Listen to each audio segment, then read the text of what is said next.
দর্শক মণ্ডলী, সকাল থেকে সারা দেশে মেঘাচ্ছন্ন আকাশ রয়েছে। কোথাও কোথাও বিক্ষিপ্ত হালকা মাঝারি বৃষ্টি হয়েছে এবং কোথাও ভারী বৃষ্টি হয়েছে।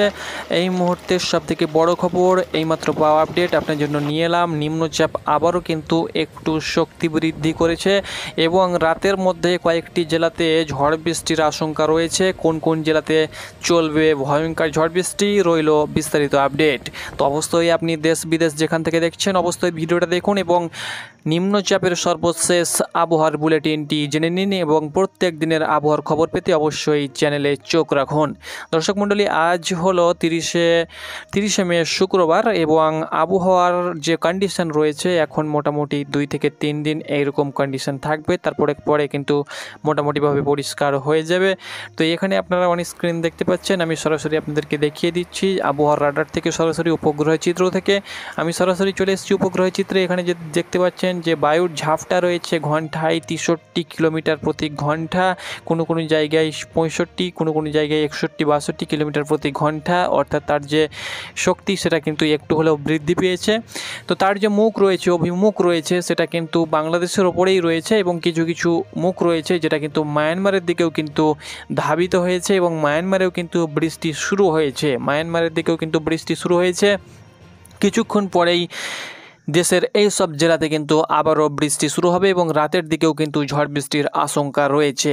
তো দর্শক মণ্ডলী, দক্ষিণের যে সমস্ত বিভাগ রয়েছে যেমন খুলনা এবং বরিশাল, সেই সঙ্গে সঙ্গে খুলনা, বরিশাল এবং চট্টগ্রাম বিভাগে কিন্তু রাতের মধ্যে ঝড় বৃষ্টি হওয়ার সম্ভাবনা রয়েছে। খুলনা বিভাগের 10টি জেলা রয়েছে যেমন যশোর, সাতক্ষীরা, মেহেরপুর, সেই সঙ্গে সঙ্গে মেহেরপুর, নারাইল, চুয়াডাঙ্গা, কুষ্টিয়া, মাগুরা, সেই সঙ্গে সঙ্গে নারাইল, তার সঙ্গে সঙ্গে খুলনা, বাগেরহাট, ঝিনাইদহ। এদিকে কিন্তু চট্টগ্রামের দিকে যদি আমরা লক্ষ্য করি, কুমিল্লা, ফেনী, ব্রাহ্মণবাড়িয়া, রাঙ্গামাটি, নোয়াখালী, চাঁদপুর, লক্ষ্মীপুর, চট্টগ্রাম, কক্সবাজার, মাগড়াছড়ি, বন্দরবন, সেই সঙ্গে সঙ্গে বরিশালে ঝালিকাঠি, পটুয়াখালী, পিরোজপুর, বরিশাল, ভোলা, বরগুনা, এই সমস্ত জেলাতে কিন্তু রাতের দিকে ঝড় বৃষ্টির আশঙ্কা রয়েছে। তার সঙ্গে সঙ্গে চিটাগাংয়ের ওপরেও কিন্তু একটা ঝড় বৃষ্টির আশঙ্কা রয়েছে। চিটাগাং, সেই সঙ্গে সঙ্গে ফটিকছড়ি উপজেলা যেটা রয়েছে সেখানেও কিন্তু একটা ঝড় বৃষ্টির রাতের মধ্যে আশঙ্কা রয়েছে। তারপরে নিম্নচাপ কিন্তু আস্তে আস্তে তার শক্তি কিন্তু দুর্বল করবে। তাছাড়াও দেশের অন্যত্র কিন্তু আকাশে রাতের মধ্যে বৃষ্টির সম্ভাবনা রয়েছে, বিক্ষিপ্ত হালকা মাঝারি বৃষ্টি, নিম্নচাপ বৃষ্টি, তবে সেরকম ঝড়ের আভাস কিন্তু নেই। এই কয়েকটি উপকূলবর্তী যে সমস্ত জেলা রয়েছে, সাতক্ষীরা, খুলনা, বাগেরহাট, পিরোজপুর, বরগুনা, ঝালিকাঠি, পটুয়াখালী, ভোলা, নোয়াখালী, ফেনী, চট্টগ্রাম, কক্সবাজার, বন্দরবন, এই সমস্ত জেলাতে কিন্তু রাতের মধ্যে ঝড় বৃষ্টির আশঙ্কা রয়েছে। এদিকে পশ্চিমবঙ্গের দিকে যদি আমরা তাকাই, পশ্চিমবঙ্গের দিকে সেরকম আবহাওয়া আমরা দেখে নিচ্ছি, মেঘ কেমন রয়েছে। পশ্চিমবঙ্গের দিকে খুব একটা নিম্নচাপের ইফেক্ট পড়েনি, আপনাদেরকে আগেই বলেছি, কারণ পশ্চিমবঙ্গে একদম যে নিম্নচাপ রয়েছে সেটা কিন্তু বাংলাদেশের উপরে যতটা তাণ্ডব চালিয়েছে, যতটা ক্ষয়ক্ষতি বাংলাদেশের উপরে হয়েছে, পশ্চিমবঙ্গে সেরকম কোনো প্রকার ভয়াবহ কোনো পরিস্থিতি হয়নি।